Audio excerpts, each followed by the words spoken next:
G'day everyone, Artist Wayne here and welcome to day 2 of our PILLIGA YOWIE expedition.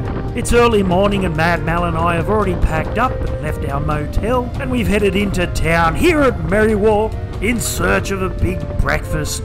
It's the most important meal of the day, you know. And we were excited because joining us this morning would be our mate Ken, the man who sports an ancient Chinese beard, and he would be arriving in our PILLIGA YOWIE expedition recovery vehicle. Which was a good thing because after the shocker I had yesterday, I felt like I needed all the support I could get. Who knows what else is going to fall off my bike today? Hello Ken. Ken's here. How are you, mate? And now that Ken had joined Mal and I, this had now become a bearded gentleman's adventure. I may have forgotten to give you something. Oh, yeah? Oh, now that it all makes sense now. I can put it on the motorbike. If anyone's wondering, Ken's our support driver. He's supporting our Yowie hunt. That's right, the mighty Ken, driving Old Faithful, his Nissan Patrol. There is nowhere Ken cannot go in this vehicle. He's a master four-wheel driver and has never been bogged. Yeah, he just missed his mirror by a millimetre. That's all it needs. Like that. And seeing as Ken brought his 360 motorcycle mount, we looked for a good place to set it up on my mighty T7. Here we go. We were off like a dog shot up the bum, and our destination for today would be the beautiful Warrumbungles, where we'd set up camp and have a delicious 5-star meal cooked for us by our chef, the one and only Ken, who also happens to be carrying all of our camp gear and all the food and drinks for our big feast tonight. Oh, and incidentally, Merrywar, the beautiful town we just left, is famous for its Festival of the Fleeces and the running of the sheep parade. The famous festival is held on the June long weekend and is not to be missed. We'd now turned off the Golden Highway and were passing through the small and historic village of Cassillis. Spreading out on land beside the Munmurra River, it's now little more than a few residences, a hotel, 2 churches and a sandstone police station. And shortly after that we came to a closed road. I can't say it came as a surprise considering what our rides are like, because we've certainly become accustomed to this. And here we go again. So, if you can't get through, you can go that way. Have a look. Alright. I mean, what's the worst that can happen? Yes indeed, what's the worst that could happen? A lot, considering our track record. So with everything crossed, we tried our luck at getting through. One would think it'd be relatively easy to do so on a motorcycle, but like I said, our track record, or should I say Mad Mal's track record, is pretty bloody poor. His motorcycle superpower is getting bogged, and he does it well. But having Ken trailing behind in our recovery vehicle, at least we'd be able to get Mal unbogged with no trouble at all. And as I rode past this backhoe operator and he gave me a wave, I couldn't help but think to myself, we might just get through this yet. This road didn't seem too bad at all. However, it would get slightly worse.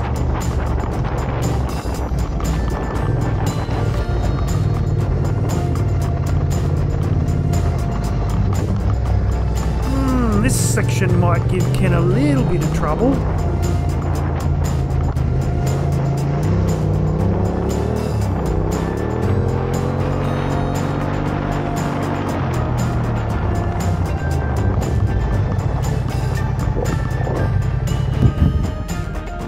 Make sure Ken makes it. Yeah. He's got all the food for our Yowie expedition. And the alcohol.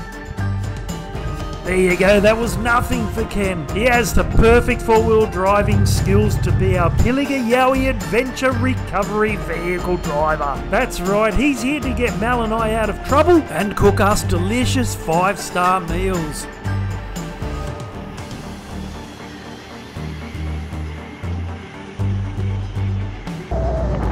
Well, this doesn't look good. Could this be the reason the road was closed? Normally, Mal would have ridden straight into the middle of that and got himself bogged. But he hasn't done that, so things are looking up.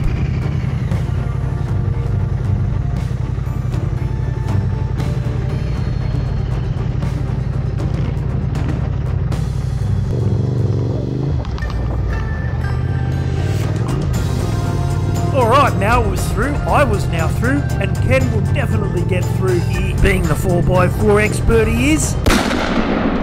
Oh dear, this was totally unexpected, especially when Mal was indicating to Ken to take the left-hand side of the track. Our recovery vehicle now needed recovering. Remember when I said make sure the camping gear we can strap it back on the bike? Yeah, I made sure.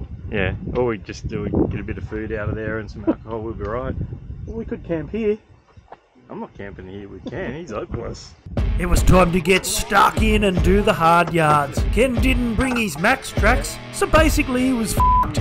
Actually, a lesser man would have been f***ed, but not our Ken. Not the man with the ancient Chinese beard. Having hardly anything to winch off, the mighty Ken set to work freeing his bogged Nissan Patrol.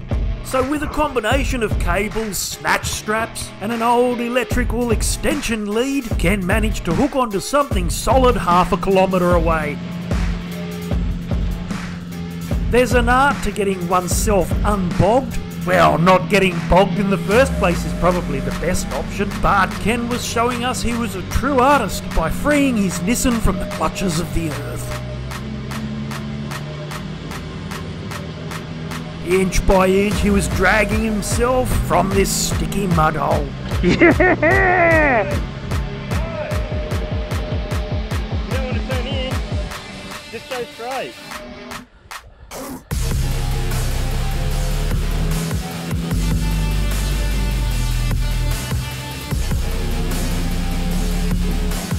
Alright. He hates us. He hates us. He hates you. No, bullshit, he hates you He too. doesn't hate me. You still my dog. There's nothing about me to hate.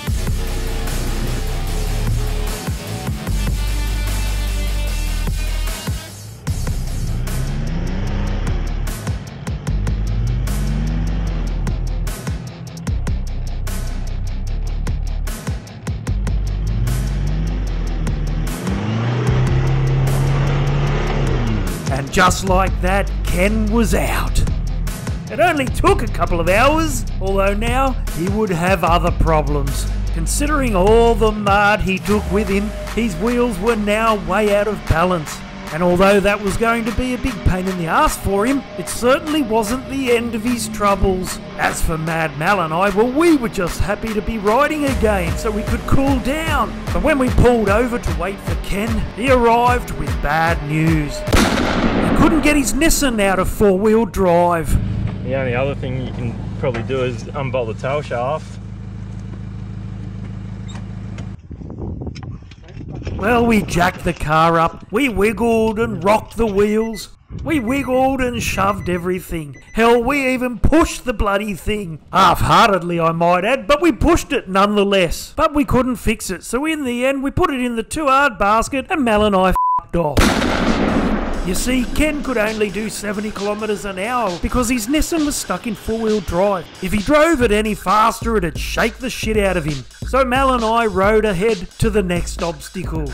Because when you adventure ride, there's always another obstacle. However, when we did finally stop, it didn't take Ken long to catch up because he'd phoned a friend who explained how to solve the problem. Did you get it out of four-wheel drive? Yes, I did. How? You could just drive it aggressively to 3.5 grand in first gear. And Yeah. as soon as you back off, shove it into two-wheel drive. Oh, well done, mate.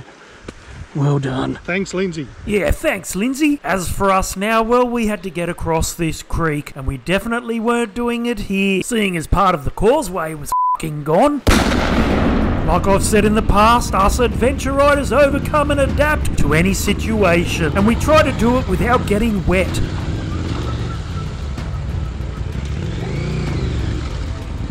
Bit deep in there, bro. Well, if it's so bloody deep, why would you drop your bike in it, Mal? Yep. Like it on another camera.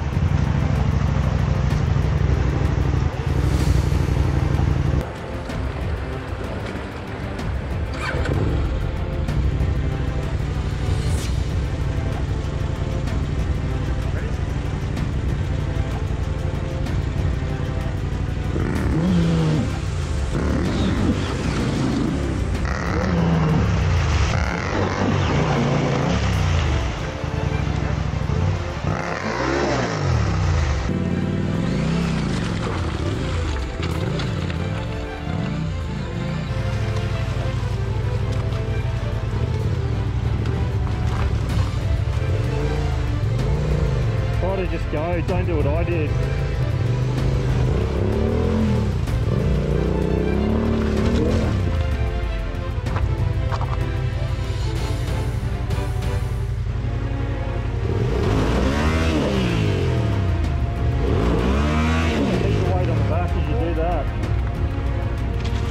Yeah, go.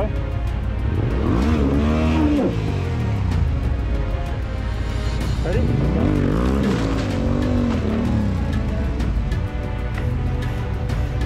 Go around that way to the left. Go, go, go.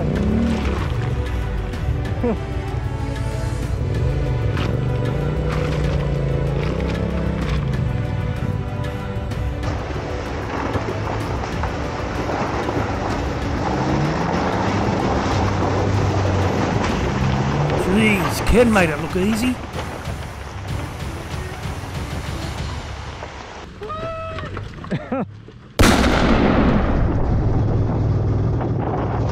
Well, it didn't come as a surprise that there were more causeways missing. I just try to go over that. Yeah, go there. Yeah. Middle part. Yeah. Thankfully, none of them were worse than the last one.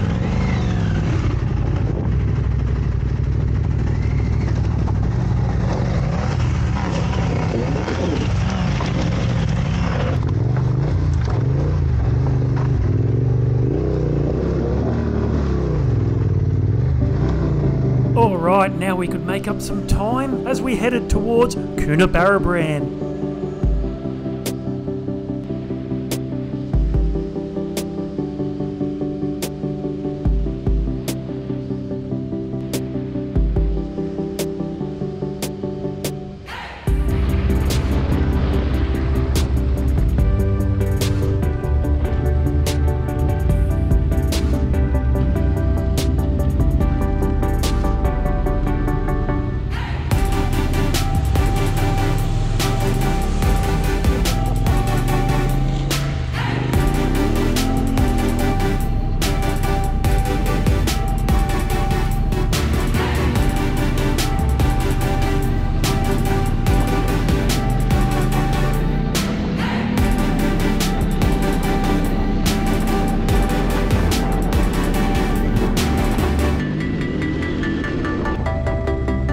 Mad Mal would find more closed roads, I mean shortcuts, but now he'd learn to park in front of the signs so Ken couldn't see them.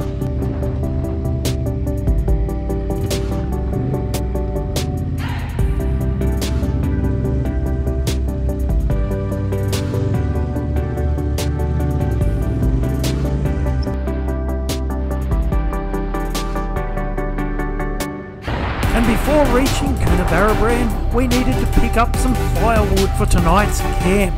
A fire would certainly keep the Yowies at bay and keep us safe. Armed with his handy electric chainsaw, Mad Mal went to work.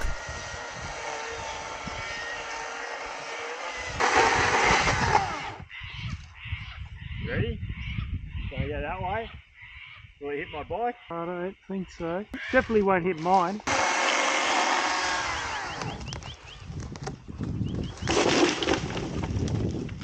Oh, I'm a lumberjack and I'm okay. Where do you want to go?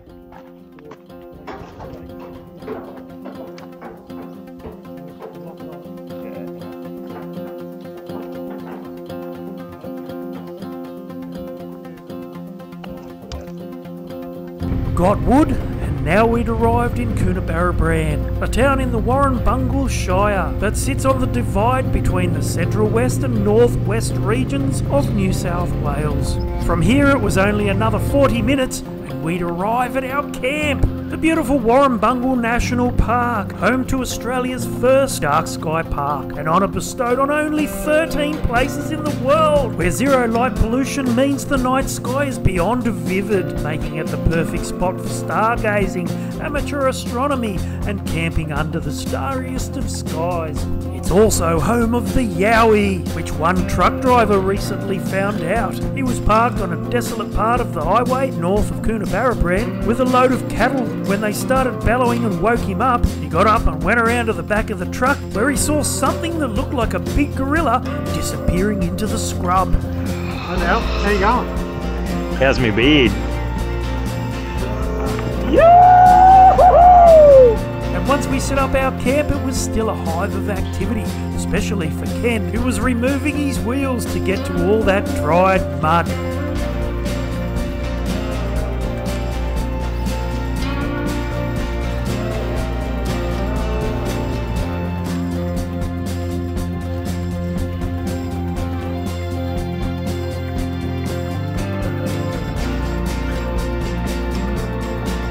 Against all odds, we'd made it. We were now camped in amongst the jagged volcanic landscapes of Mother Nature at her very best.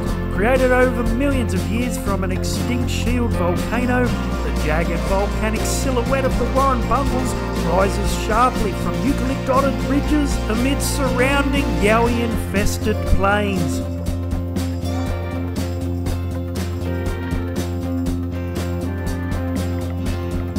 Check this out.